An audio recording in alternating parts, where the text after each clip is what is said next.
வணக்கம். இந்து மக்கள் கட்சி சத்திரியர்கள் பேரவை மாநில துணை பொதுச் செயலாளர் வே. மலைக்கோட்டை தர்மா. இன்று தமிழகத்தில்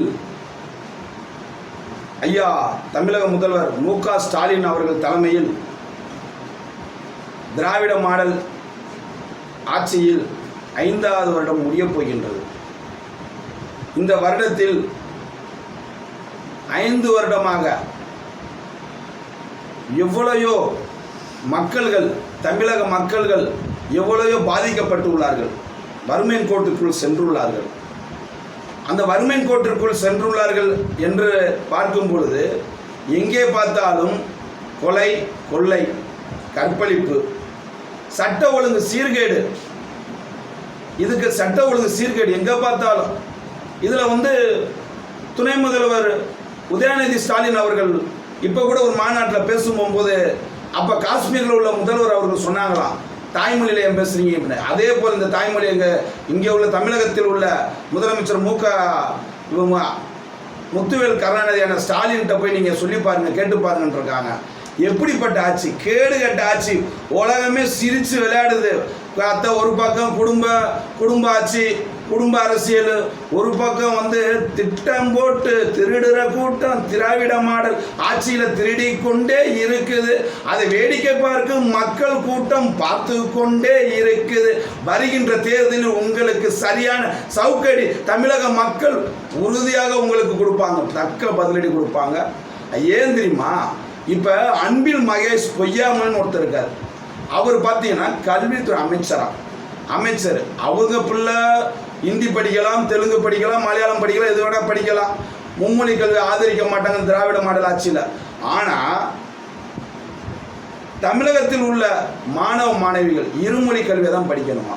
என்னங்கடா உங்கள் ஊரில் நியாயம்? சரி, ரைட்டு, அதுவும் படிக்கிறாங்க. எப்படா படிக்கிறாங்க? பார்த்தீங்கன்னா மாணவிகள் போதை கலாச்சாரத்தில் சென்று கொண்டிருக்கிறார்கள். அதற்கு இந்த 5 வருட காலமாக எத்தனையோ மாணவர்கள் மாணவிகள் எத்தனையோ பீர் பாட்டிலோட வீடியோ பார்த்துருப்பீங்க. மாணவிகள்லாம் பீர் பாட்டில் வீடியோ பார்த்துருப்பீங்க. அதுக்கு மேலே போய் ஜாதி பிரச்சனைக்கு மாணவர்கள் போய் ஒருத்தனை வெட்டியிருக்கான். அதற்கப்புறம் பாருங்க, எத்தனையோ மாணவர்களுக்குள்ள கோஷ்டி மோதல்கள், பிரச்சனைகள், கூட படிக்கிற பையனவே அடித்து கொண்டிருக்காங்க. அதுக்கப்புறம் பாருங்க, இன்னைக்கு சென்னையில் ஒரு 4 மாணவர்கள் ஒரு வடநாட்டு ஒரு இளைஞனை வெட்டி கொலை பண்ணுறது எப்படி வெட்டின்னு சொல்லி காமிச்சிருக்கேன். அப்போ மாணவர்கள் எப்படி போயிருக்காங்க? இதற்கு முழு பொறுப்பு தமிழக கல்வித்துறை அமைச்சர் அன்பில் மகேஷ் பொய்யாமொழி ஏற்க வேண்டும். அப்போ உங்களோட கலாச்சாரம் எங்க? இப்படி திராவிட மாடல் சித்தாந்தத்தில் போச்சுன்னா இது மாதிரி கலாச்சாரம் தான் வரும். மக்களே சிந்திங்க, இந்த மாதிரி கலாச்சாரம் தான். அதுக்கு என்ன? அதுக்கு இளைஞர்களை மாணவிகளும் ஆன்மீக பாதையில் தமிழன் கலாச்சாரத்திலையும் தேசப்பற்றையும் உருவாக்க வேண்டும். அந்த உருவாக்குனாதான் மாணவர்கள் மும்மொழி கல்வியில் பயின்று மாணவர்கள் எந்த தவறும் இல்லாமல் ஒழுக்கம் வழக்கமாக தேசப்பற்றால் மாறுவார்கள். இந்த திராவிட மாடல் ஆட்சியில் எப்படி இருக்கு பாருங்க. அடுத்து பார்த்தீங்கன்னா போக்குவரத்துறை அமைச்சர் எஸ்டிசி பஸ்ன்னு சொல்லி ஒரு பஸ் விடுவாங்க. பார்த்தீங்கன்னா சென்னைக்கு தமிழகம் முழுக்க எத்தனையோ பஸ் விடலாம். அந்த பஸ்ஸில் பார்த்தீங்கன்னா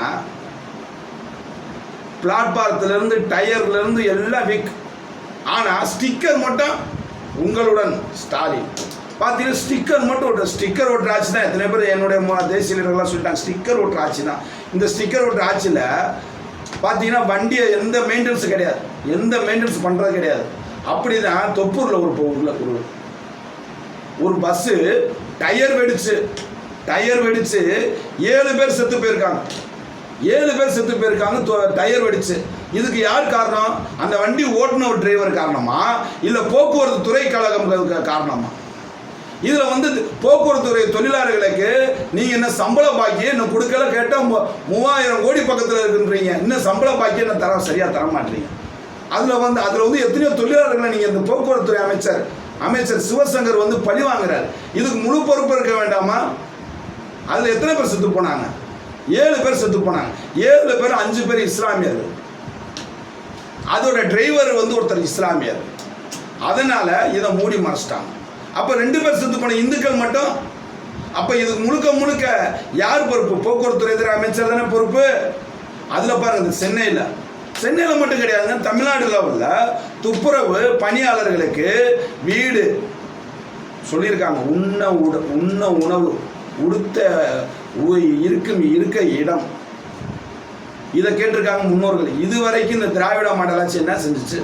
இப்போ பாருங்க, சென்னையில் தமிழ்நாடு முழுக்க கஷ்டப்படுறாங்க, துன்பப்படுறாங்க. பிரைவேட்டுக்கு நீங்கள் கொடுக்குறேன்றேன்னு இவர் தமிழக முதல்வர் போறாரு, திராவிட மாடல் முதலமைச்சர் போறாரு வெளிநாட்டுக்கு. என்ன வெளிநாட்டுக்கு போறாரு? தமிழகத்தில் உள்ள இப்போ உதாரணம் சென்னையில் ஒரு இப்போ மதுரையில் உள்ள ஒரு பாதாள சாக்கடை திட்டத்தை செயல்முறைப்படுத்தணும்னா இவர் ஃபாரின்ல இருக்கவன் போய் அவன் எடுப்பான், ஃபாரின்ல போய் எடுத்து இங்கே கான்ட்ராக்ட் கொடுப்பான். அப்படிதான் இந்த தொழில் நடந்துட்டு இருக்கு. அப்ப தமிழனுக்கு தமிழ் கூட ஒண்ணும் கிடையாது. தமிழ் வாழ்க சொல்றீங்கல்ல, எங்க தமிழ் வாழ்கிறதுக்கு என்ன செஞ்சிருக்கீங்க? மாநகராட்சி முன்னாடி தமிழ் வாழ்கன்னு போட்டா தமிழ் வளர்ந்துருமா? தமிழ் புத்தாண்டு காலண்டர் அடிக்க வேணாமா? நீங்க சித்திரை ஒண்ணு தானே, நாங்க தமிழ் புத்தாண்டு சித்திரை ஒண்ணு. இதுவரை தமிழுக்கு வாழ்த்து எத்தனை இந்து கலாச்சாரம், தமிழனுடைய கலாச்சாரத்தை கூட நீங்க வாழ்த்து தெரிவிக்க வேணாமா? அந்த வாழ்த்துக்கள் காலண்டர் கொடுக்கணும்னு ஆங்கில காலண்டர் நம்ம வாழ்ந்துகிட்டு இருக்கோம். அதே போலதான் இந்த துப்புரவு பணியாளர்கள் அவங்களும் தொடர்ந்து போராடிட்டு இருக்காங்க. என்ன கேட்குறாங்க? வேலை நிரந்தரமாக்குன்னு கேட்குறாங்க, பிரைவேட்டுக்கு கொடுக்காதுன்றாங்க. நீங்க தான் வாங்கிட்டீங்க, லஞ்சம் வாங்கிட்டீங்க, எல்லாமே போயிட்டு பாவம் அப்ராணி மக்கள். இதை உங்களுடைய திராவிட கழகத்தின் குருவான ராமசாமி நாயக்கர்கிட்ட போய் மனுவா கொடுத்தாங்க. அவங்களையும் கைது பண்றீங்க, ரோட்ல உட்கார்ந்து போராட்டாலும் கைது பண்றீங்க. அதுக்கப்புறம் இப்ப உங்க அப்பா முன்னாள் முதல்வர் கருணாநிதி அவர்களை அவங்கள கூட்டிட்டு போனாலும் கைது, அங்க போய் மனுவை கொடுத்தாலும் கைது பண்றீங்க. அப்ப அவங்களுக்கு என்ன தீர்வு? வேற என்ன கேட்குறாங்க? இது காலங்காலமா உள்ளது தானே, இதை நீங்க செய்ய மாட்டீங்க. அதே போலதான் இந்த 100 நாள் வேலை வாய்ப்பு திட்டம். இந்த 100 நாள் வேலை வாய்ப்பு திட்டத்தை உடனே காந்திஜி பேரை மாத்திட்டாங்க. ஏன் காந்திஜி பேர் மாத்தினா என்னையா? கருணாநிதி பேர் வச்சிடலாமா? இல்ல ஈவேர ராமசாமியார் அப்படின்னு வச்சிடலாமா? என்னங்கய்யா, உங்க ஊர்ல காங்கிரஸ் ஆட்சியில் இருக்கும்போது செஞ்சீங்க, எங்களோட பிஜேபி ஆட்சி இருக்கும்போது நாங்க செய்யறோம். இதுல என்ன அதுக்கு உங்க சித்தாந்தம் எங்க சித்தாந்தம்?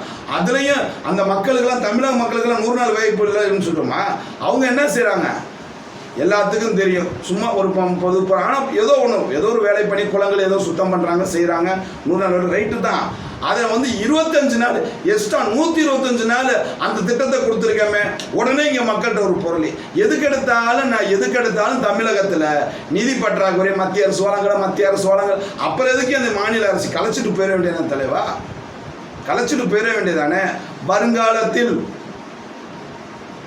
திராவிட சித்தாந்தத்துக்கும் போதை கலாச்சாரத்துக்கும் ஒரு அமைச்சர் கூட சொல்லியிருக்காரு, கஞ்சாவை இந்த தமிழகத்தில் திராவிட மாடல் ஆட்சி வந்ததுக்கு அப்புறம் கட்டுப்படுத்திட்டு. எங்க கட்டுப்படுத்துறீங்க?